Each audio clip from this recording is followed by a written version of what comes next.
Hi everyone, welcome to the channel. Today we are doing another video about Portuguese and the old port. I am with Ken. He'll be explaining us about the Portuguese and surrounding of old port. So guys, welcome.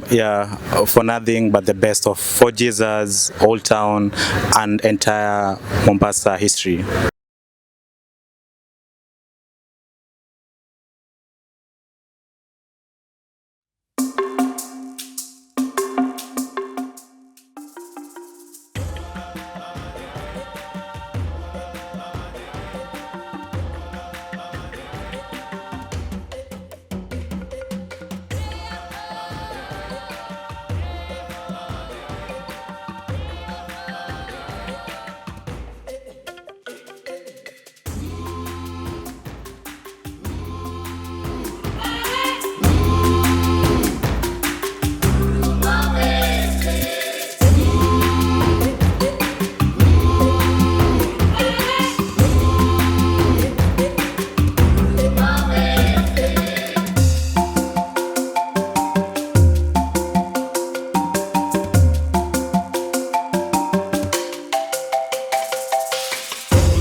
So just like I mentioned earlier on, that the entire Fort Jesus was carved out of coral.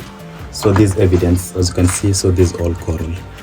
So it also means at one point, this was part of the ocean.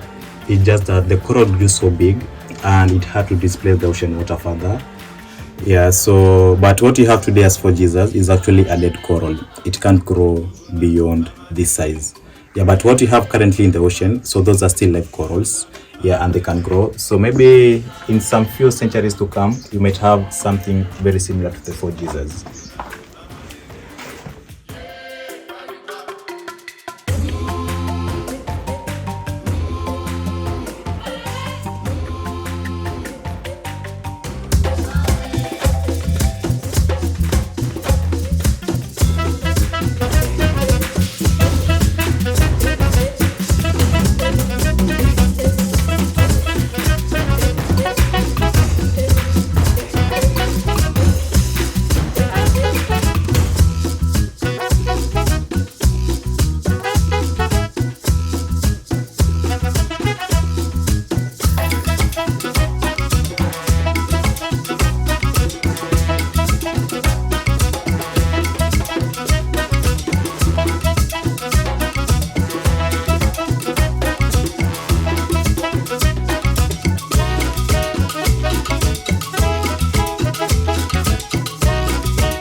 Hi guys, we are not yet done with our tour. So now we are we are done with the Portuguese, of course, and then we are heading to the Old Town. And I'm still with Ken. He will still take us through the tour. Yeah. So we are done with the amazing tour of the Four Jesus. Yeah, we should now be heading to the Old Town. Yeah, so which is actually more interesting than what we've just seen.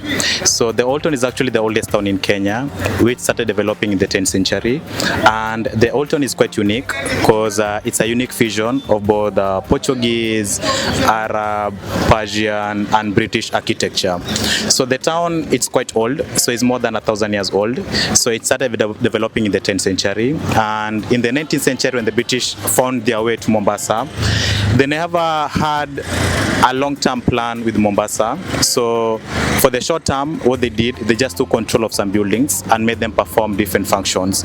So this you get to see the first British hotel in Kenya, the first British club in Kenya. Basically what you have in the modern East Africa all started in the Old Town.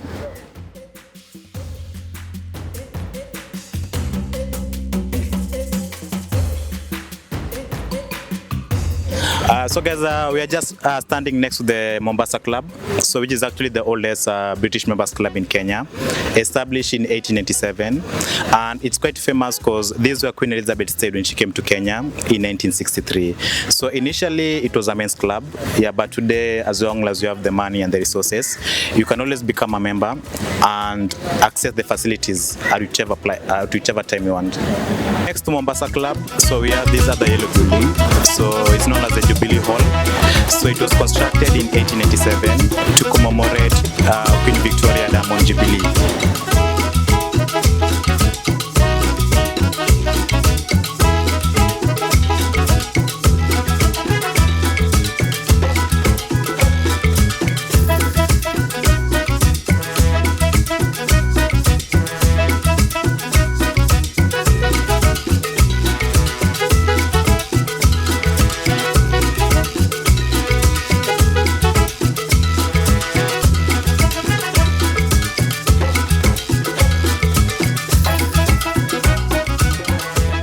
So we are just along Andiaku Road, which is actually the second oldest road in Kenya.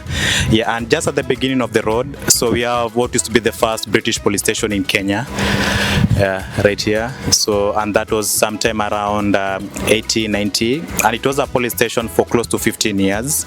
Yeah, because later in 1915, the police station was moved to the new town. So where we have now what you call the Central Police Station. But this one now, nobody is using this one now. Yeah, so it's just an isolated building. Yeah, so maybe in the near future, the government may decide to just demolish the building and come with a new structure, just a replica of this. And even to some extent, they may decide to just renovate the building and have a similar structure like this. Yeah. So opposite the police station, so we have a graveyard. So it's called the Mazuri Graveyard. So Mazuri is actually a family from Oman that ruled Mombasa for quite some time. So these were they were buried many years back, and they're still buried here up to date.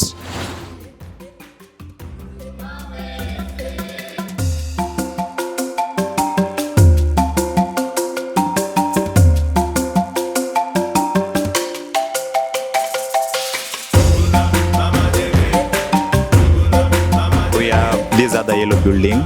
So it actually hosted the first pharmacy in Kenya, yeah, and that was in the year 1890. So the building right now is quite old, yeah, and that's why it had just been isolated. So maybe in the near future the government may decide to demolish the building or just renovate the building, yeah, to serve the intended purpose, yeah, without ruining the history of the building. Like a lot of antique shops here. Yeah, so the entire Old Town is a touristic town. Mm-hmm. Yeah, so and it's always nice to have something from the place you visited. So we have so many antique shops. Yeah, and the prices are just local prices. Yeah, so with as low, yeah, it's reasonable. Yeah, with as low as $5, you can have something, yeah, to carry back home.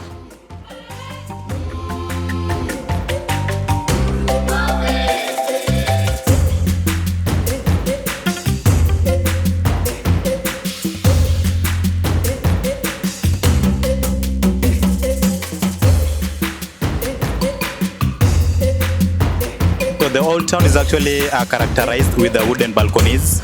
Yeah, and so some of the balconies are actually fully covered, while some are partially covered. And this is because when the Muslim women are at home, they don't really cover the entire body. So to actually protect them from the eyes of the stranger, they have the balcony either fully covered or partially covered.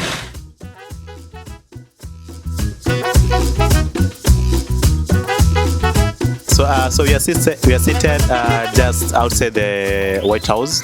So it's called the White House not because of its color, but because it was the first American embassy in Kenya, and that was in the year 1915.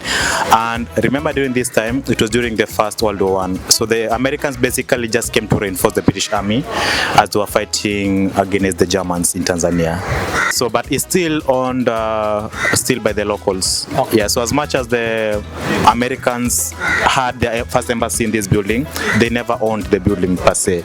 So also tell us something about renovation. These buildings, I heard, Yeah. this building renovation you cannot do the way you wanted. How to change the outward structure, maybe replace the wooden balconies with maybe steel or concrete.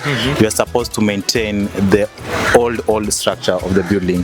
So if you want to do a renovation, there are certain guidelines you have to follow. Yeah, otherwise the renovations will not be accepted. And if sometimes the building become very weak and the only option is to demolish them, so what the government does, they just construct a replica of what was originally there. Yeah.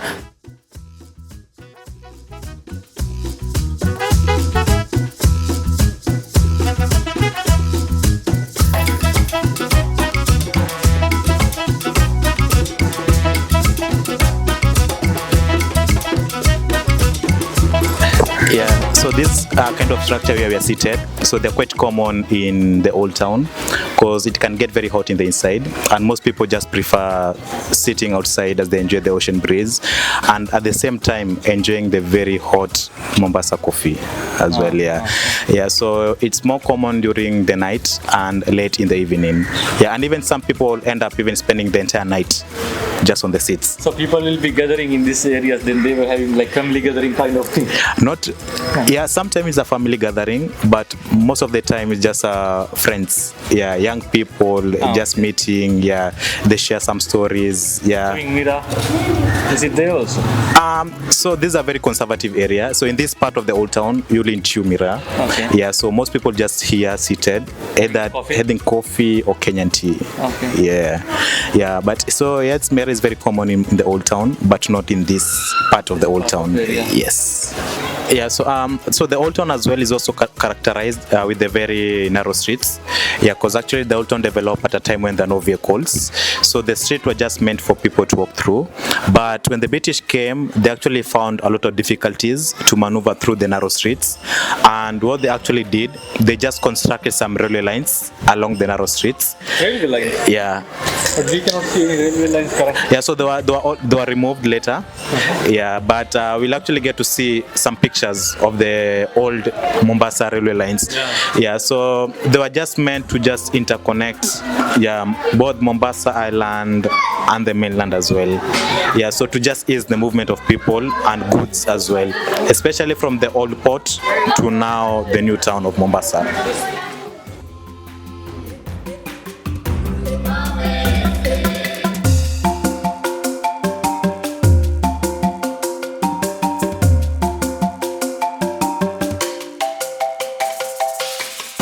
Again, we are standing next to the Mandri Mosque, which is actually the oldest mosque in Mombasa, constructed in 1570.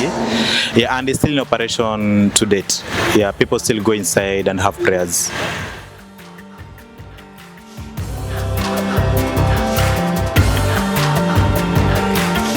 So we're just standing next to the African Hotel, so which is actually the oldest British hotel in Kenya, which started its operation in 1901. Yeah, so initially there were no buildings, yeah, in front of the hotel, so it means it was actually a beachfront hotel. Yeah, but as development was going on, so The hotel lost its popularity because they could no longer have the view of the ocean anymore. Yes, and that's why they now had to shift like focus from the old town to the new town, where they established a new hotel in Mombasa. And also driving in this lane, it's complicated. Yeah, it's complicated. Yeah, because it's a one-way. Yeah. It's a one-way traffic One road. at a time. Yeah, but people tend to like break the rules, and that's why it's very hectic to just maneuver through the old town. Yeah, and again, just like I mentioned, the streets were not meant for cars to maneuver through. Yeah, so it's actually a very big mistake. Yeah, to have cars just walking, running through. I mean, it will be easier and more convenient when you only have people just walking through the streets.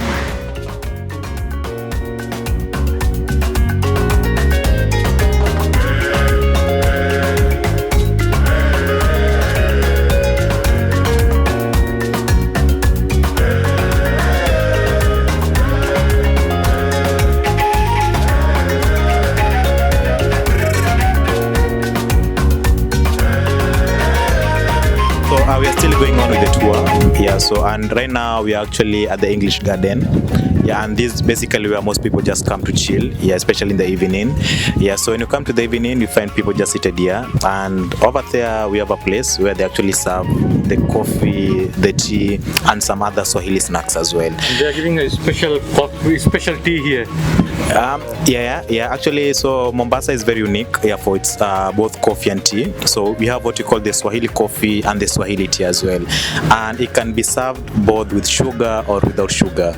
Yeah, but most people prefer it without sugar. Yeah, which they consider it very healthy. Yeah, so I mean, this is not a place you wanna miss when you come to the old town. Yes. After doing a whole tour, you come back in the evening and then have a nice view. Yeah. And enjoy surrounding, and then you can see the English point here. Yeah. And then, what of the bridge? Is that the bridge? No, so that's a jetty. Okay. Yeah, but it's still under construction. Yeah, maybe so it actually belongs to that apartment. Yeah. So we can see young boys there swimming across the ocean. Yeah, so there's a community living in the old town. Yeah, so this is the nearest beach. Yeah, they have. Most of them they are good swimmers. Yeah, I mean, yeah, so these are very good swimmers. Yeah, so it's actually about 200 meters long. Okay. Yeah, and we have young kids, young years, 10 years. Yeah, just taking some few minutes to cross over to the other side. Yeah, and actually, so most people actually cross over to the other side early in the morning to play, and then in the evening they have to swim back home. Yeah. Yeah, I think we are coming to the end. Yeah, so just like any other person, so this should end your Old Town tour. Yeah, I mean, you can't leave the Old Town without having the Swahili coffee, the Swahili tea, and the Swahili snacks as well. Yeah, so this should be a very nice place to end the tour. Yeah, but so you should come in the evening. Yeah, in the evening. Yeah, it's more interesting at the evening. Yeah, but as much as you can still come in the morning. Yeah, in the mid of the day. Yeah, but it's more convenient. Yeah, and more enjoyable during the evening times. Thank you, Ken. Yeah, we'll meet again. Yeah, we'll meet again. Another video. Yeah. Okay, nice. Welcome. Yeah. So guys, enjoy.